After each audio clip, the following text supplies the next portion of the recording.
Welcome, everyone. Today we're diving into this breakthrough with retinal implants built from tellurium nanowires that are turning the world of vision restoration on its head by Hmm. not only restoring partial vision in blind mice, but also granting near-infrared perception in primates.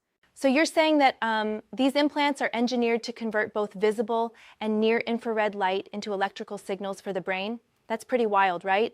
Absolutely. It's like they've woven a lattice of light-sensitive nanowires into the prosthesis. Yeah, And that ingenious design creates giant photocurrents under zero electric bias, which means there are no bulky auxiliary devices cluttering the process.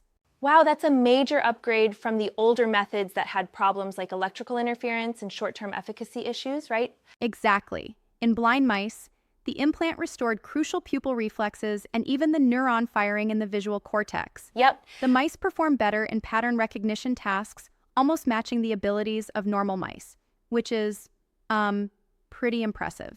And what about in primates? I understand that the implant also allowed them to see in near-infrared, which is something natural eyes just can't do. Right. In macaques, especially the sighted ones, the implant enhanced their sensitivity to wavelengths beyond the visible light spectrum.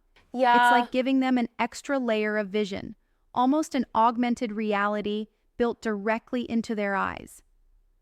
That almost sounds like science fiction, but I wonder, isn't it a bit challenging to translate these amazing results from animals to human application? That's a solid point. There's definitely the challenge of scaling and ensuring long-term safety in humans.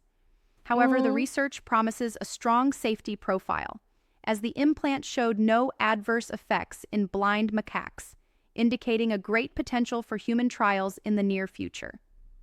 So not only does this technology restore vision in a damaged retina, but it also augments the visual spectrum. It's like combining a therapeutic tool with superpowers for low light environments, right? Precisely. It's like giving the eye an upgrade, and it's especially impressive because it manages to do so cleanly, avoiding unnecessary extra equipment. Right, It that's could crucial. revolutionize how we approach retinal diseases by offering a broader, safer, and more effective solution. I do find it fascinating, although I wonder if engineers might have overlooked certain long-term adaptation issues with neural interfaces. Could the brain fully adapt to such an expanded spectrum of light? That's a fair critique. While there are still unknowns about long-term neural adaptation, the robust electrophysiological recordings in both the retina and visual cortex are promising indicators. Yeah, I It get shows that. that, at least initially, the brain is responding in a very healthy, adaptable way. It sounds like this research really is a well-rounded leap in neurotechnology, from addressing blindness to enhancing natural vision. It might be the start of a new era in ophthalmic care. Absolutely, it's setting a new benchmark. And with ongoing advancements and careful clinical trials, we could really see a future in which these nanowire prostheses help millions of people. Exactly, very exciting.